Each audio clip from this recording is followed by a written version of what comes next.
My children and welcome back in your civics class। और मैं आशा करती हूँ बच्चों कि आप बहुत खुश होंगे और बहुत स्वस्थ होंगे और आप घर पे पढ़ाई भी कर रहे होंगे। बच्चों, जैसा कि आपको पता है कि लेकिन पाठ शुरू करने से पहले मैं आपको एक ज़रूरी बात बताना चाहती हूँ आपके रिवाइज सिलेबस के बारे में। बच्चों, बहुत से बच्चों को कन्फ्यूजन थी, कन्फ्यूजन अभी भी है रिवाइज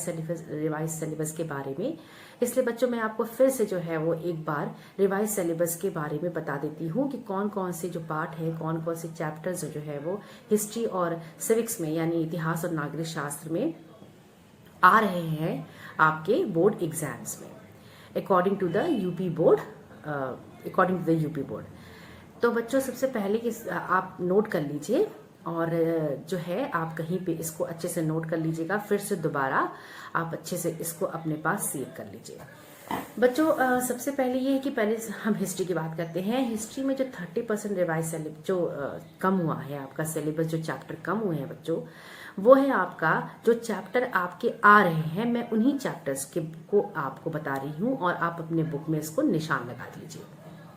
बच्चों हिस्ट्री की बात करते हैं। हिस्ट्री में यानी इतिहास में आपका 3 चैप्टर्स आ रहे हैं। पहला तो आपका है कि यूरोप में राष्ट्रवाद का उदय, दूसरा आपका है भारत में राष्ट्रवाद और तीसरा आपका है भूमंडलीय विश्व का बनना। ये आपके 3 चैप्टर जो हैं वो इतिहास से हैं। अब बाकी चैप्टर्स आपके नहीं हैं, सिर्फ 3 चैप्टर यूरोप में राष्ट्रवाद का उदय, भारत में राष्ट्रवाद और भूमंडलीय विश्व का बनना। और अब बात करते हैं हम सिविक्स की। सिविक्स में आपका जो चैप्टर आ रहा है बच्चों वो है आपका, सबसे पहला जो चैप्टर है वो है आपका सत्ता की साझेदारी संघवाद। सत्ता की साझेदारी, दूसरा आपका संघवाद, तीसरा आपका है लोकतंत्र और विविधता, चौथा आपका है जाति धर्म और लैंगिक मसले, जो कि पहले आपने इसको टिक या इसको निशान नहीं लगाया था क्योंकि पहले आपने शायद आपने जो है इसको प्रोजेक्ट वर्क के लिए जो है आपने इसको टिक किया था, इसीलिए बहुत सारे बच्चों को ये कंफ्यूजन थी बच्चों कि ये प्रोजेक्ट वर्क के लिए है कि इसको पढ़ना है। तो बच्चों मैं आपको क्लियर बता देती हूँ कि सिविल नागरिक शास्त्र में सत्ता की साझेदारी, संघवाद, लोकतंत्र और विविधता और आपका ये चैप्टर जाति धर्म और लैंगिक मसले, ये और लोकतंत्र के परिणाम और लोकतंत्र की चुनौतियां, ये जो आपके चैप्टर हैं वो यही चैप्टर आपके जो है वो बोर्ड एग्जाम में आएंगे। यानी आपके 2 चैप्टर जो जन संघर्ष और आंदोलन, जो कि पहले आपने इसको पढ़ने के लिए निशान लगाया था, ये आपको नहीं पढ़ना है। जन संघर्ष और आंदोलन केवल प्रोजेक्ट कार्य के लिए जो है वो प्रिस्क्राइब किया गया है। केवल आपको प्रोजेक्ट कार्य के लिए जो चैप्टर आपको करना था वो है आपको जन संघर्ष और आंदोलन, और जो कि आपको नहीं पढ़ना है। यानी रिवाइज सिलेबस में जन संघर्ष और आंदोलन नहीं है और राजनीतिक दल, ये 2 चैप्टर आपके कटे हैं, यानी ये 2 चैप्टर आपके नहीं आ रहे हैं। बाकी जो चैप्टर है आपका आ रहा है, जैसा कि मैंने आपको अभी बताया। फिर से मैं आपको चैप्टर्स बता देती हूँ कि इतिहास में आपका यूरोप में राष्ट्रवाद का उदय और भारत में राष्ट्रवाद और आपका भूमंडलीय विश्व का बनना। नागरिक शास्त्र यानी सिविक्स में क्या आ रहा है, सत्ता की साझेदारी, संघवाद, लोकतंत्र और विविधता और जाति धर्म और लैंगिक मसले और आपका है लोकतंत्र के परिणाम और लोकतंत्र की चुनौतियां। 2 चैप्टर आपके नहीं आ रहे हैं, वो है आपके जन संघर्ष और आंदोलन और आपका राजनीतिक दल। बच्चों जो है चूंकि आपका रिवाइज सिलेबस जो है वो क्लियर नहीं हो पा रहा था, इसलिए मैंने आपको जो है वो वीडियो आपको मैंने भेजा था, जन संघर्ष और आंदोलन का मैंने इंट्रोडक्शन पार्ट आपको भेजा था। अब वो चैप्टर चूंकि आपके रिवाइज सिलेबस में कहीं भी सम्मिलित नहीं है, कहीं भी नहीं आ रहा है, सिर्फ प्रोजेक्ट वर्क के लिए है, तो अब हम उस चैप्टर को नहीं पढ़ेंगे और उसकी जगह पे जो है जो चैप्टर आपका अगला है, जो कि आपके सिलेबस में है, जो आपका है जाति धर्म और लैंगिक मसले। तो हम आज के लेक्चर में बच्चों ये चैप्टर शुरू करेंगे, जाति धर्म और लैंगिक मसले। तो बच्चों आज हम ये चैप्टर शुरू करते हैं। तो वो आप जो है जन संघर्ष और आंदोलन जो है आप नहीं पढ़ेंगे उसको आप अपने इसमें टिक कट काट दीजिए और उसकी जगह पे जाति धर्म और लैंगिक मसले जो हैं वो आपका सिलेबस में है, इसलिए हम उस चैप्टर को अब इस लेक्चर में शुरू करेंगे। तो बच्चों हम चलिए हम जो है इस चैप्टर को शुरू करते हैं, आपका जाति धर्म और लैंगिक मसले। तो बच्चों हम जो चैप्टर आज शुरू करेंगे वो उस चैप्टर का नाम है जाति धर्म और लैंगिक मसले, यानी caste gender and religion, caste religion and gender. बच्चों हमने पिछले अध्याय में हमने लोकतंत्र और विविधता के बारे में पढ़ा था और पिछले अध्याय में हमने ये पढ़ा कि लोकतंत्र में जो है वो सामाजिक विभाजन की जो अभिव्यक्ति होती है वो आम बात होती है, उसमें उसकी वजह से लोकतंत्र को कोई खतरा नहीं होता है, कोई विशेष खतरा या कोई विशेष हानि नहीं पहुंचती है, बल्कि कहीं ना कहीं लोकतंत्र को लाभ ही मिलता है, क्योंकि तमाम समुदायों तमाम कम्युनिटीज़ जो होती हैं, विभिन्न समुदाय जो होते हैं वो उनका पार्टिसिपेशन सत्ता में होता है, लोकतंत्र में होता है। तो कहीं ना कहीं जो ये सामाजिक विभाजन और हर पार्टी हर राजनीतिक दल जो है अपने हर समुदाय का जो है वो लाभ उठाता है और उससे उसकी मदद ही मिलती है। तो हमने पिछले अध्याय में इस बारे में डिस्कशन किया था कि लोकतंत्र में जो ये सामाजिक असमानताएं हैं या विभाजन है वो उसकी अभिव्यक्ति जो है वो राजनीति में आम बात होती है, उससे कोई लोकतंत्र को उससे कोई खतरा नहीं होता है। तो हमने इस पर और इसी संदर्भ में अब इसी संदर्भ में हम इस पाठ का भी अध्ययन हम करेंगे इसी संदर्भ में, और इस अध्याय में हम इस बात पर विचार करेंगे कि लोकतंत्र के कामकाज के संदर्भ में जो है लोकतंत्र के कामकाज के संदर्भ में इस बात को समझने की हम कोशिश करेंगे। और हम ये भी पढ़ेंगे कि सामाजिक विभाजन, हम इस पाठ में जो है सामाजिक विभाजन और भेदभाव या असमानताएं जो होती हैं या भेदभाव वाली, यानी सामाजिक विभाजन और भेदभाव वाली 3 सामाजिक विषमताओं या असमानताओं के बारे में हम विशेषकर इस चैप्टर में हम पढ़ेंगे, इस पाठ में पढ़ेंगे, जो आपका है जाति धर्म और लिंग के आधार पर सामाजिक विषमताएं कौन कौन सी हैं, यानी वो सामाजिक विषमताएं जो जाति धर्म और लैंगिक के आधार पर की जाती है। हम इसके बारे में भी जो है इसके बारे में हम इस अध्याय में बच्चों हम इस अध्याय में जो है बारी बारी से पॉइंट्स को, इन शीर्षकों को जो है वो बारी बारी से ध्यानपूर्वक पढ़ेंगे। अब बच्चों अब आगे हम ये भी पढ़ेंगे कि ये विषमताएं किस तरह से राजनीतिक में अभिव्यक्त होती हैं, किस तरह से राजनीति में इन असमानताओं या विषमताओं की अभिव्यक्ति होती है, या वो किस प्रकार से ये एक्सप्रेस होती हैं पॉलिटिकल सिनेरियो में, पॉलिटिकल फील्ड में, किस प्रकार से इनका एक्सप्रेशन होता है, इनका व्यू पॉइंट क्या होता है इन द पॉलिटिकल सिनेरियो। और इस बारे में भी हम इस पाठ में बच्चों हम पढ़ेंगे। फिर हम देखेंगे कि किस प्रकार जो है समानताओं पे जो आधारित राजनीतिक अभिव्यक्तियां हैं, जो मतलब कह सकते हैं ना कि जो इनइक्वालिटीज हैं या डिफरेंसेस हैं या असमानताएं पे आधारित जो अभिव्यक्तियां हैं वो अलग अलग तरह से लोकतंत्र को किस प्रकार प्रभावित करती हैं, लोकतंत्र के लिए वो लाभकारी हैं या नुकसानदेह। इन सब विषयों के बारे में बच्चों है हम जो है इस लेक्चर में हम पढ़ेंगे कि इस लेक्चर में हम इन सारे पॉइंट्स को कवर करेंगे। तो बच्चों चलिए इससे शुरू करते हैं हम कि लैंगिक मसले और राजनीति। पहले हम पॉइंट्स पढ़ते हैं लैंगिक मसले और राजनीति। लैंगिक मसले, सबसे पहले लैंगिक मसले उठाते हैं हम, जाति धर्म और लैंगिक पर आधारित जो सामाजिक विषमताएं हैं उनके बारे में ये पाठ है। तो सबसे पहले जो है हम पॉइंट पढ़ेंगे वो है आपका लैंगिक मसले और राजनीति, यानी जेंडर issues या differences based on gender and politics। हम इस बारे में डिस्कशन करेंगे।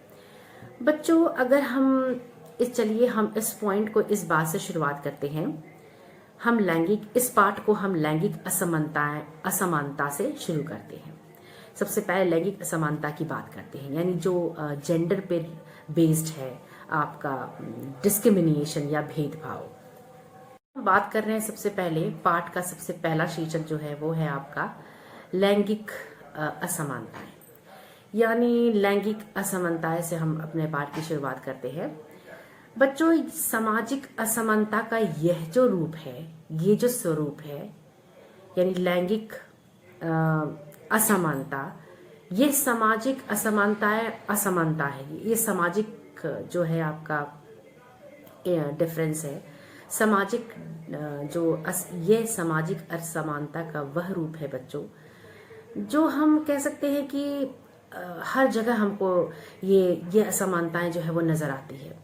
लेकिन राजनीति में इसकी अभिव्यक्ति जो है, लेकिन राजनीति के में अभिव्यक्ति यानी राजनीति के अध्ययन में शायद ही इस बात की कभी पहचान हो की जाती हो, या शायद ही इस बात का कभी जिक्र होता हो कि ये जो लैंगिक मसले पे आधारित जो असमानता है वो हमें समाज के हर वर्ग पर जो है वो नजर आती है। बच्चों, तो जो ये लैंगिक असमानता है, इसको हम स्वाभाविक या हम इसको प्राकृतिक या अपरिवर्तनीय मान लिया जाता है। यानी ये जो डिस्क्रिमिनेशन है, ये जो भेदभाव है, जो ये असमानता है, वो या तो स्वाभाविक तौर से है जो सदियों से चली आ रही है, ये कभी इसमें कोई इसका कोई ये नेचुरल है बट ऑब्वियस है, ये स्वाभाविक तौर से है। और या तो फिर हम इसको प्राकृतिक समझ लेते हैं कि ये मतलब सृष्टि ने ही ऐसी असमानताएं जो है वो बनाई हैं, या फिर इसको अपरिवर्तनीय मान लेते हैं कि जो कभी बदला ही नहीं जा सकता है। तो इसकी अवधारणा तो हम इन तीन चीजों में हमने मान लिया है, या इसको मान लिया जाता है। अब बात करते हैं बच्चों, लेकिन जो लैंगिक असमानता है, ये जो असमानता है वो अगर हम इन तीनों क्राइटेरिया, तीनों दृष्टिकोण की बात करें कि अगर हम लैंगिक मसले को स्वाभाविक मान लें, या फिर प्राकृतिक मान लें, या फिर हम इसको जो है वो अपरिवर्तनीय मान लें, लेकिन लैंगिक असमानता जो है वो महिला और पुरुष की शारीरिक बनावट के आधार पे तय नहीं की गई है, न तय की जा सकती है। बल्कि ये असमानताएं तो समाज में तब पनपी, इसके पनपने का जो एक कारण था, इसका एक जो रीजन था, जो वजह थी इसकी, वो ये था बच्चों कि जो महिला और पुरुष के बारे में जो सामाजिक रूढ़ छवि थी, इनके विषय में जो प्रचलित रूढ़ यानी कंजर्वेटिव जो इमेजेस थी, जो कंजर्वेटिव थॉट्स थे, जो रूढ़िवादी विचार थे, और तयशुदा जो सामाजिक भूमिकाएं थी, यानी जो एकदम प्रिस्क्राइब्ड उनका रोल था समाज में, सोशल जो रोल्स थे, सोशल जो उनका कंट्रीब्यूशन था, वो उसको हम जिम्मेदार मान सकते हैं, उसको हम कारण बना सकते हैं कि ये जो लैंगिक असमानताएं हैं, ये महिला और पुरुष की शारीरिक बनावट के आधार पर तय नहीं की गई थी और ना की जा सकती है। बल्कि इनके ये असमानताएं तो तब पनपी, तब इनका जन्म हुआ जब इसका कारण यह है कि इन पुरुष और महिला के विषय में जो एक प्रचलित, जो विख्यात, जो रूढ़ छवि है, जो रूढ़िवादी विचारधारा है, और जो एक तयशुदा उनकी सामाजिक भूमिका है, उसके आधार पे ये जो लैंगिक डिस्क्रिमिनेशन है, लैंगिक असमानता है, वो जो है वो एक कह सकते हैं कि वो अंकित कर दी गई, उसे मान लिया गया। अब बच्चों, इसको हम और अच्छे से समझ सकते हैं जब हम बात करें निजी और सार्वजनिक का विभाजन के बारे में। इसको हम और अच्छे से बात कर सकते हैं बच्चों कि जब हम बात करें निजी और सार्वजनिक का विभाजन, जो है हम जो इस संदर्भ को, इस लैंगिक असमानताएं की जो कॉन्सेप्ट है, जो अवधारणा है बच्चों, उसको हम और भी अच्छे तरीके से समझ सकते हैं। जो आपका अगला शीर्षक है आपके पाठ का, वो है आपका निजी और सार्वजनिक का विभाजन। तो सार्वजनिक और निजी का विभाजन, इस लैंगिक असमानता कैसे ये पनपी, इसका इस संदर्भ में हम पढ़ेंगे बच्चों। जैसे कि हम ये लैंगिक असमानता की हम बात कर रहे हैं, लैंगिक असमानता हम कह सकते हैं कि स्त्री पुरुष के बीच में जो डिफरेंसेस हैं, या स्त्री पुरुष के बीच में उनके बराबर उनकी असमानताओं के को डिस्क्राइब करना, या उनकी असमानताओं के बारे में बात करना। स्त्री पुरुष के बीच की जो असमानताएं हैं, जो डिफरेंसेस हैं उनके बीच, उनके बारे में हम इन लैंगिक मसलों के बारे में हम बात कर रहे हैं। अब बच्चों, हम कहते हैं, हम जो है, अब यह आपको पता है कि हमारी जो सामाजिक सोच है, खास कर या विशेष कर जो है वो भारतीय सामाजिक सोच जो है वो लड़के और लड़कियों के पालन पोषण को लेकर ये रही है कि उनके शुरू से उनके मन में ये मान्यता बैठा दी गई है कि औरतों की जो मुख्य जिम्मेदारी होती है, जो मुख्य वर्क होता है, वो घर चलाने का होता है, गृहस्थी संभालने का होता है, परिवार देखने का होता है, घर की चार दीवारी में रहकर वो अपना काम काज करे, वो अपना कार्य करे, वो अपनी जिम्मेदारियों को समझे। ये जो विचारधारा है, ये शुरू से जो है मन में लड़के और लड़की के पालन पोषण करने में जो है वो लोगों के मन में बैठ जाती है या उनको बैठा दी जाती है उन रूढ़ी छवि और रूढ़िवादी विचारधाराओं के द्वारा, कि मतलब जो औरतें होती हैं उनको चार दीवारी, घर के चार दीवारी के अंदर उनको सारे काम काज करने हैं, उनको गृहस्थी संभालना है, उनको परिवार देखना, उनको बच्चे देखने हैं, और उनको एक उनके लिए एक क्राइटेरिया जो है एक बना दिया गया, एक दृष्टिकोण तय कर दिया गया, एक मापदंड तय कर दिया गया है कि उनको जो है सिर्फ अपनी इसी जिम्मेदारी को उठाना है जो उनके लिए वो बनाई गई है। ये मान्यता उनके लिए रखा गया है बच्चों, और ये चीज जो है अधिकतर परिवार के श्रम के लैंगिक विभाजन से झलकती। बच्चों यह चीज अधिकतर जो है हम एक टर्म के थ्रू समझ सकते हैं कि अब ये चीज जो अधिकतर है, जो गृहिणियों के बारे में, जो महिलाओं के बारे में क्राइटेरिया, दृष्टिकोण या मापदंड तैयार है कि वो औरतें जो होती हैं वो सिर्फ घर की चार दीवारी में ही उनकी जिम्मेदारियां होती हैं, या वो सिर्फ फैमिली और बच्चे और अपनी गृहस्थी को ही वो देखती हैं, उनका वही काम काज होता है, वो उनका बेसिक जो है वो वर्क है, वो टास्क है, वो रिस्पॉन्सिबिलिटीज है। तो यह चीज अधिकतर बच्चों जो है वो श्रम के लैंगिक विभाजन से झलकती है। अब ये श्रम के लैंगिक विभाजन क्या है बच्चों? अब श्रम का लैंगिक विभाजन कह सकते हैं कि बच्चों ये काम करने का वह तरीका है जिसमें जो औरतें होती हैं वो महिलाएं, जो घर की जो औरतें या महिलाएं होती हैं वो घर के सारे काम करती हैं या फिर किसी घरेलू नौकर या नौकरानियों से वो जो है काम करवाती हैं। ये श्रम के लैंगिक विभाजन है, यानी काम के अलग अलग विभाजन अलग अलग लोगों को दिए जाने, यानी काम अलग अलग लोगों को काम को विभाजित करना, वो बेस्ड ऑन द जेंडर, यानी जो जेंडर पे बेस्ड होता है। अब जो बच्चों इसमें है कि जैसे अब ये कहते हैं कि घर इसमें था कि औरतें जो घर के सारे काम काज, घर के अंदर के सारा काम वो करती हैं, जैसे कि खाना बनाना, कपड़े धुलना, बच्चों को देखना और देखरेख करना, और सारी चीज़ों को जो है वो मैनेज करना घर के अंदर। और जबकि मर्द जो है वो सारे काम, घर के बाहर का सारा काम जो है वो पुरुष करते हैं। हालांकि ऐसा नहीं कि पुरुष जो है वो घर के इन सारे कामों को पुरुष नहीं कर सकते हैं। अगर पुरुषों को ये इन कामों के लिए, घर के कामों के लिए अगर उनको पैसे मिलते हो या अगर उनको जो है वो धन उनको मिले, इस काम को करने में उनको जो सैलरी मिले या वेतन मिले, तो वो इन कामों को खुशी खुशी करते हैं। जैसा कि हम बहुत सारे उदाहरण देख सकते हैं बच्चों, जैसे अगर बहुत सारे होटल्स में, बहुत सारे रेस्टोरेंट में, बहुत सारे जगहों पे हम देखते हैं कि जो पुरुष हैं वो काम करते हैं, वो खाना बनाते हैं, वो बावर्ची होते हैं, वो कुक होते हैं। बहुत सारे कुक्स को हम देखते हैं। अधिकतर शादी में आपने देखा होगा, मैरिज सेरेमनी में देखा होगा, कई फंक्शंस में देखे होंगे कि जो है वो पुरुष ही कुक होते हैं। और बच्चों जो घर के जितने काम काज है, ऐसा नहीं है कि जो पुरुष जो ये काम नहीं कर सकते हैं, कर सकते हैं, क्योंकि वो दरअसल वो ये सोचते हैं, वो उनकी मान्यता है कि ये जो घर की जितनी जिम्मेदारियां हैं, जो घर के जो काम काज हैं, बच्चे देखना और खाना बनाना और परिवार को देखना, गृहस्थी संभालना और सिलाई कढ़ाई करना, ये जो औरतों के जो काम घर के हैं, ये औरतों की जिम्मे है, ये औरतों की जिम्मेदारी है, उनकी रिस्पॉन्सिबिलिटी है, उनकी ये उत्तरदायित्व, इसलिए वही करेंगी। जबकि बच्चों अगर इन कामों के लिए अगर पुरुषों को पैसे मिले, वेतन मिले, तो ये काम वो खुशी खुशी और बहुत प्रसन्नता पूर्वक ही काम करेंगे। क्योंकि और जैसा कि हमने अभी आपको बताया कि बहुत सारे होटल्स में आप देखिए कि बहुत पुरुष जो है वो कुक हैं, और आपने देखा होगा कि विवाह समारोह में या शादी समारोह में जो है पुरुष ही जो है वो खाना बनाते हैं या कुक होते हैं। तो बच्चों आपने देखा होगा कि हम में से आप और हम लोग जो हैं वो बहुत से ऐसे लोग हैं जो अब टेलर के वहाँ अपने कपड़ों को जो है स्टिचिंग के लिए ले जाते हैं। तो ज़्यादातर जो टेलर्स होते हैं वो पुरुष होते हैं।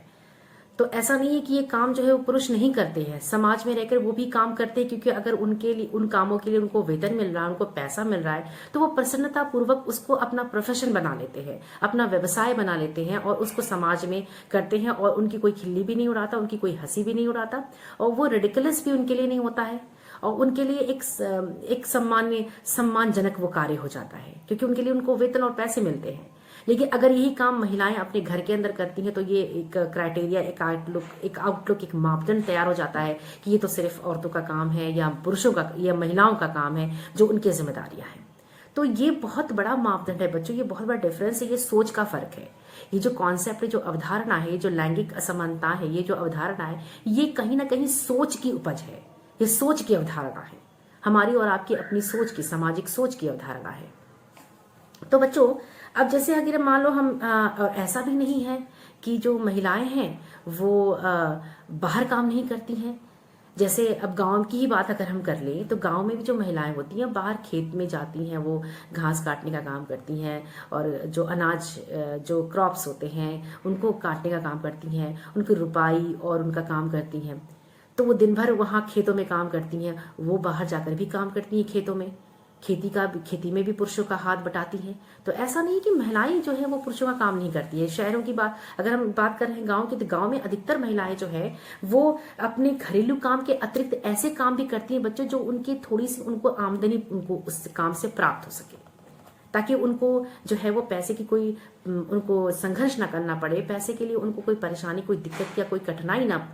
होने पड़े। तो उसके लिए भी वो काम करती हैं, उसके लिए वो इन घरेलू कामों के अतिरिक्त जो है बच्चों वो इस तरह के काम भी वो करती हैं औरतें। तो औरतों का ये जो मापदंड है, जो क्राइटेरिया जो है, हम सामाजिक विचारधारा जो एक बन गया है, उसको जो है वो उसको कहीं ना कहीं बदलना है। और शायद नहीं, महिलाओं के बारे में जो ये क्राइटेरिया है, ये जो आउटलुक है, ये जो दृष्टिकोण है, ये जो ये मापदंड है, ये जो सामाजिक सोच, ये विचारधारा है, ये कहीं ना कहीं इसको बदलना ही है। और आई एम श्योर चिल्ड्रन, और हम ये सब जानते हैं कि with the passage of time, यानी समय के साथ जो है सामाजिक विचारधारा जब बदली, जब नई चेतना, नई सोच, जब नव जागरण का युग शुरू हुआ, जब सामाजिक अपलिफ्टमेंट हुआ, जब सामाजिक जो है वो सशक्तिकरण हुआ, तो इन सोच का भी जो है, इस सोच में भी सुधार आई। और कहीं ना कहीं देखा जाए तो विश्व के बहुत सारे ऐसे देश हैं जहां महिलाओं को समान अधिकार दिया जाता है, और उनके सुधार में, उनकी स्थिति में सुधार भी हुए हैं। हम भारत की भी बात करें, अगर हम अपने देश की भी बात करें बच्चों, तो पहले जैसी स्थिति नहीं है महिलाओं की, कि पहले जैसे बहुत दयनीय स्थिति नहीं है हमारे देश में हमारी महिलाओं की। हाँ, ये हम कह सकते हैं कि विश्व के बहुत सारे देशों के कंपैरिजन में हमारी कुछ अभी हम पीछे हैं। तो बच्चों, ये है अब श्रम के इस विभाजन का नतीजा जब ये हुआ, जैसे हमने अभी लैंगिक विभाजन की बात की ना, कि श्रम का विभाजन, घर के जो काम काज है, गृहस्थी के काम काज है, वो सिर्फ औरतें ही करेंगी और उनके जिम्मे ही हैं। और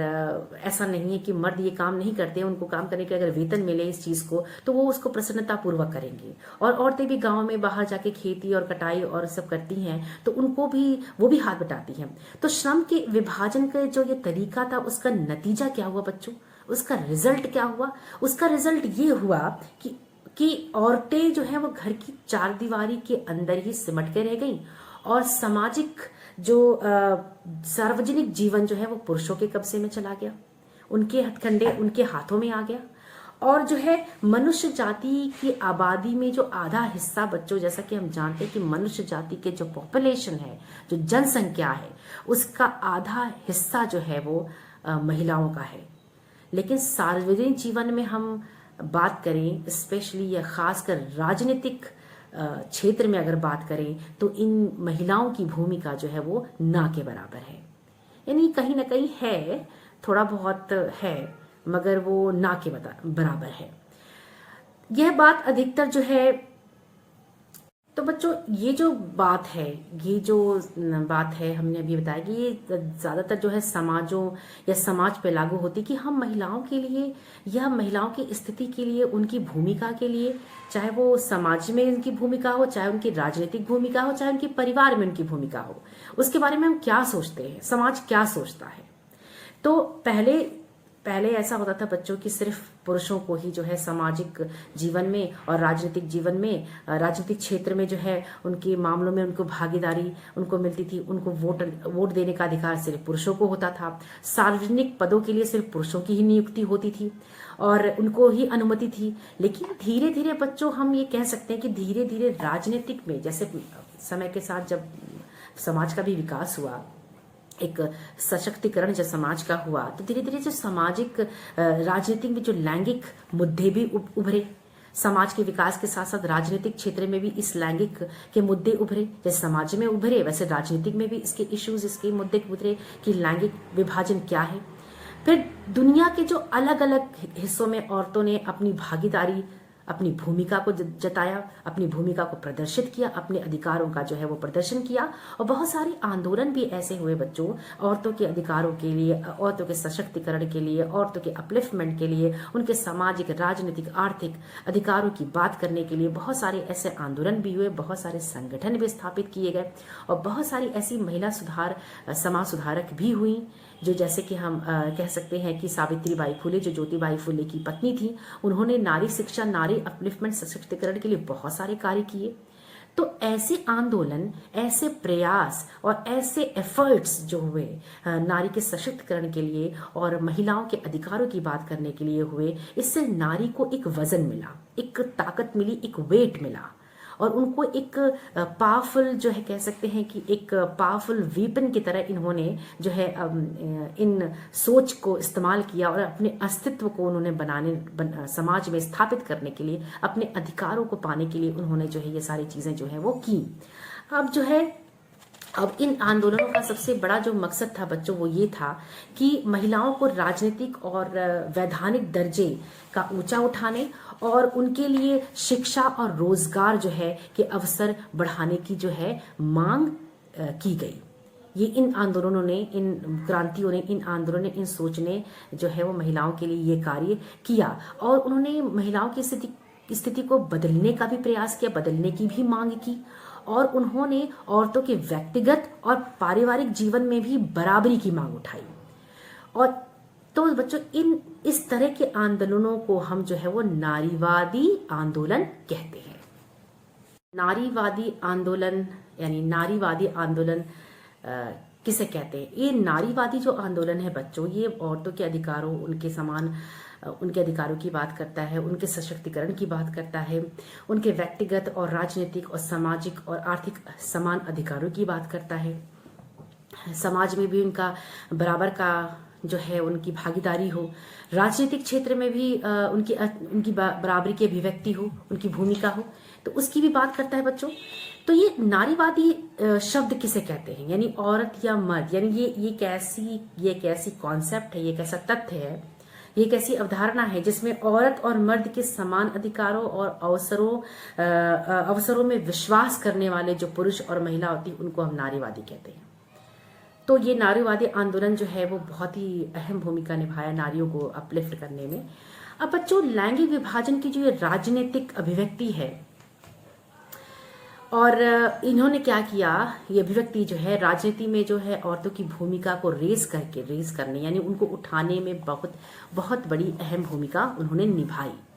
आज हम देखते हैं बच्चों, इसका सबसे बड़ा उदाहरण अगर हम देखें तो आज हम ये देख सकते हैं ना कि आज जो समाज में जो है, आज हम इंजीनियर, डॉक्टर, प्रोफेसर, टीचर और वैज्ञानिक और हम कह सकते हैं शिक्षक, प्रबंधक, कॉलेज, विश्वविद्यालय के शिक्षक जैसे पेशों में बहुत सी औरतों की जो है वो को हम पाते हैं। और जबकि पहले इन कामों के लिए सिर्फ पुरुषों को ही नियुक्त किया जाता था या उनको ही समान अधिकार दिए जाते थे या उनको ही जो है अच्छा माना या उच्च माना जाता था कि इन पदों पे सिर्फ पुरुषों की नियुक्ति हो सकती थी, औरतों की नियुक्ति नहीं होती थी। लेकिन आज क्या है, इन पदों पर औरतों को भी हम देखते हैं और ज्यादातर हम देखते हैं, अधिकतर हम देखते हैं कि औरतें जो हैं, महिलाएं जो हैं वो वैज्ञानिक भी हैं, महिलाएं डॉक्टर्स भी हैं, महिलाएं इंजीनियर भी हैं, महिलाएं यहाँ तक कि आप कह सकते हैं अंतरिक्ष या वैज्ञानिक क्षेत्र में भी आगे हैं, महिलाएं शिक्षक भी हैं, शिक्षिका भी हैं, महिलाएं विश्वविद्यालय में प्रोफेसर भी हैं, महिलाएं जो हैं वो हर क्षेत्र में जो है वो आगे हैं, पायलट भी बन रही हैं। तो पहले की स्थिति में और आज की स्थिति में बहुत अंतर हो गया है महिलाओं की स्थिति में। ये सुधारात्मक पहलू है बच्चों, ये सुधारात्मक जो ग्राफ है वो बढ़ा ही है, घटा नहीं है। हाँ, हम ये कह सकते हैं कि बहुत सारे ऐसे पाश्चात्य देश है जैसे अमेरिका है, कनाडा है,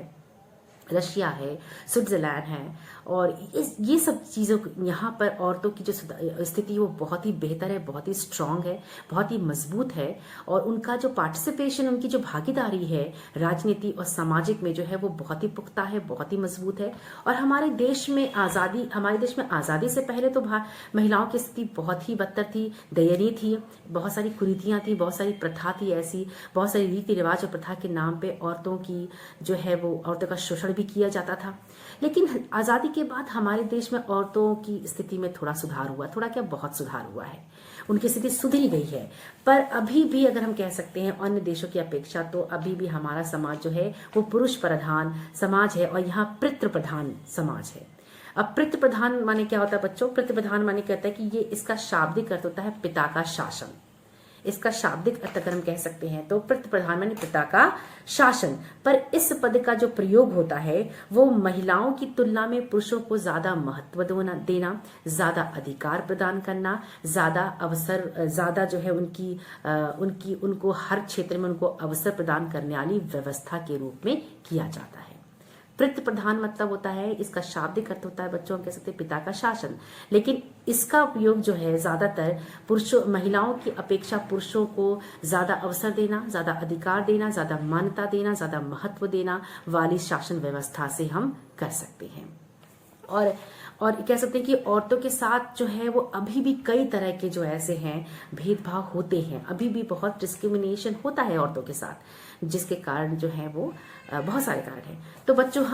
आज हम यही बंद करते हैं, और अगले जो लेक्चर में जो है हम अगला टॉपिक शुरू करेंगे और इन कारणों के बारे में डिस्कस करेंगे। So take care of yourself and your family and have a very beautiful and wonderful day and have a big and beautiful smile on your face. हमेशा खुश रहिए, हंसते रहिए, मुस्कुराते रहिए, और जो है हम अगले अब लेक्चर में जो है हम आपसे फिर मिलेंगे। Okay children, so take care of yourself family, good bye.